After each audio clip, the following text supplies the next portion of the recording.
everyone, we are the Group 3 and I am Mary Jane E. Ibanez. I am John A. Sendri Silacaba. I am John Vic Laurel. Ashley Jefferson A. Lakinon. My name is Cyril. I am Marinela Lotto. It's Ray CJS Macadabong.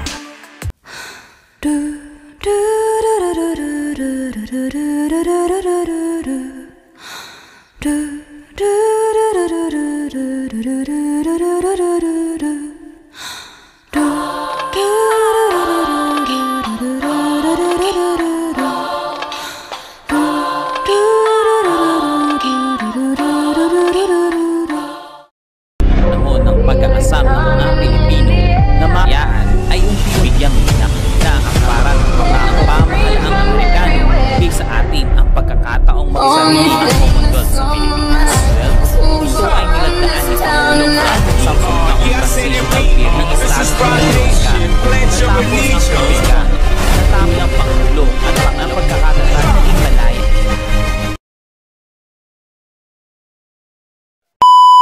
Before we start, let me just give you a Bible verse that is related into our topic, and this verse is from Romans chapter 13 verses 1 to 2. And according to this verse, it says that let every person be the subject to the governing authorities, for there is no authority except from God, and those that exist have been instituted by God.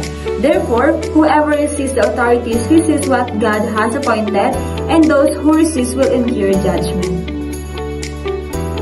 And since our topic is all about the Philippine Constitution, ano nga po ba kapag sinabi nating Constitution? Constitution is mainly to set down rules and regulations for what the government can and cannot do and how it should function and be structured. Another purpose of this is to clearly define the rights of citizens. It also said that it is a set of fundamental rules that determine how a country or state is run. Almost all constitutions are codified, which simply means that they are written down clearly in a specific document called the Constitution. And kapag sinabi naman po natin Philippine Constitution, this is the written instrument by which the fundamental power of the government are established, limited, and defined, and which these powers are distributed among the several departments or branches for their safe and useful exercise for the benefit of the people. And since our topic focused on 1935 and 1973 Constitution, let me just give you a brief explanation or brief history on how this Constitution evolved, kung paano nga po ba nagsimula ang Constitution, ano ang unang naging Constitution, paano nagkaroon ng mga ganitong Constitution. Our first Philippine Constitution is the 1897 Constitution, also called Biak na Bato, and this is written by Isabel Artacho and Felix Ferrer, lasted only under General Aguinaldo, and Governor General Primo de Rivera signed the Pact of Biak na Bato, created in accordance with the establishment of Biak na Bato Republic, almost the same as the Cuban Constitution of Uruguay. After that, nagkaroon naman po tayo ng Malolos Constitution that is written by Felipe Calderon, and the ratification and proclamation was held in Barasuayan Church in Malolos, created in accordance with the establishment of the First Philippine Republic noon pong 1899, and it lasted until the Philippine-American War. Ang 1935 Philippines Constitution na ito ay pangalawa sa constitution na meron ng ating bansa. Nagsaserve ito as fundamental law, which mean an organic or basic law noong 1935 during the Commonwealth era.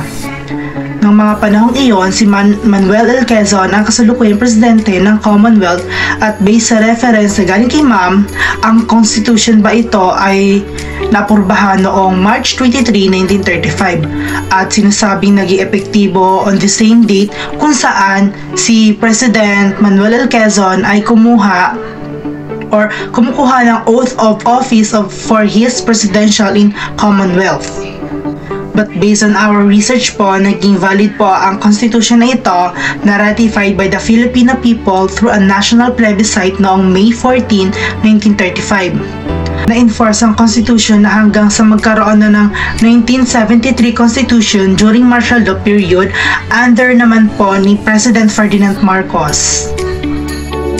And to This 1935 Philippine Constitution is written by Claro Imrecto, and it is created in accordance with the establishment of the Commonwealth Republic, and tidings Macdabi of 1934 caused the drafting of 1935 Constitution effectivity was halted during the Japanese occupation but continued in 1946 until 1972. And this constitution needed to be approved by President Franklin Roosevelt, and the ratification of this constitution include women for the first time.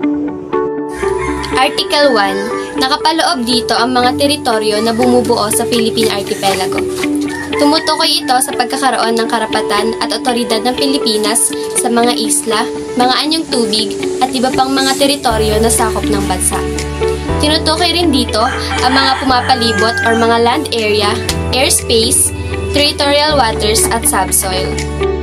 Binubuo ng Pilipinas ang lahat ng teritoryong ibinigay ng United States sa pamamagitan ng kasunduan sa Paris sa pagitan ng United States at Spain noong December 10, 1898, at ang limitasyon nito ay nakasaad sa Article 3 sa nasabing kasunduan kasama ang lahat ng isla na yumayakap sa kasunduang ito na natapos sa Washington sa pagitan ng United States at Spain noong November 7, 1900, at ang kasunduan na natapos sa pamamagitan or sa pagitan ng United States at ng Great Britain noong January 2, 1930, at ang mga kasalukuyang teritoryo na kung saan ang kasalukuyang gobyerno ng Philippine Island ay gumagamit ng jurisdiction.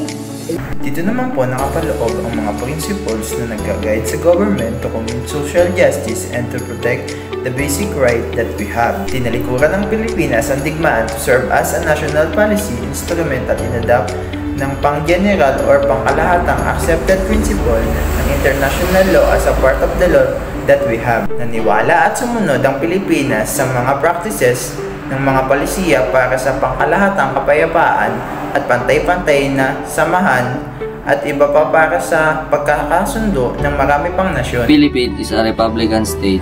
Sovereignty resides in the people and the government authority emanates from them. In this section po, pinapahayag na democratic and republican state ang Pilipinas, sabi po dito. A republican government is a democratic government by representatives chosen by the people at large. Binanggit din po dito na the essence therefore of a republican state is indirect rule. Isa sa mga manifestation republican ay ang paghiwalay-hiwalayin ang kapangyarihan sa tatlong co-equal branches of government, which is yung legislative, executive and judicial branches, para masigurado na wala ni isa sa mga branches na to ang magkokontrol ng sobra-sobra sa kapangyarihan. Legislative po para sa mga Congress at sila din po ang responsible sa paggawa ng mga batas within the country. Executive po ay yung mga cabinet or all executive departments na pinapangunahan ng presidente, wherein ang president naman at vice president ay directly elected but separately sa pamamagitan ng popular na boto para sa 6 years na term. Judicial naman po for the Supreme Court and the lower court. Sila ay responsible for the settlement or pag-ayos ng actual controversies na nag-i-invoke sa karapatan na legally demandable at enforceable. We all know that the prime duty of each government ay to serve and protect the people na sasakupan nila.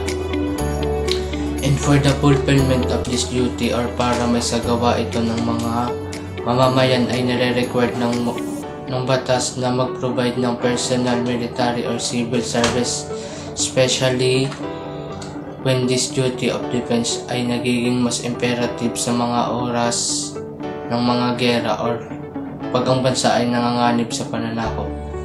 Sa Section 3, kagaya lamang po ng sinasabi namin kanina, tinalikuran ng Pilipinas ang pakikipagdigma at mas piniling i-adopt ang mga accepted principles ng international law bilang parte ng batas ng nasyon.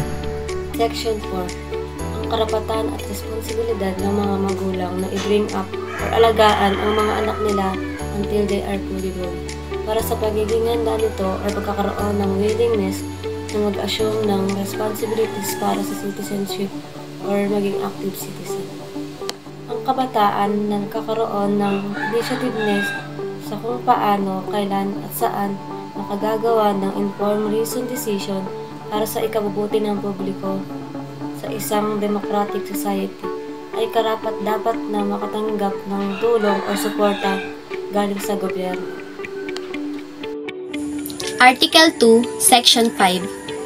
Patungkol ito sa pagpopromote ng social justice tulad ng commitment na makabuo ng economic opportunities based on freedom of initiative and self-reliance, na kung saan nilalayo nito na mabigyan ng halaga ang diversity, makapag-provide ng equal opportunities sa lahat, paggalang sa mga may kapansanan, pagbibigay respeto regardless of ethnicity, gender, age, and religion, at masiguro ang pagbibigay ng pantay na suporta sa kanilang mga karapatan.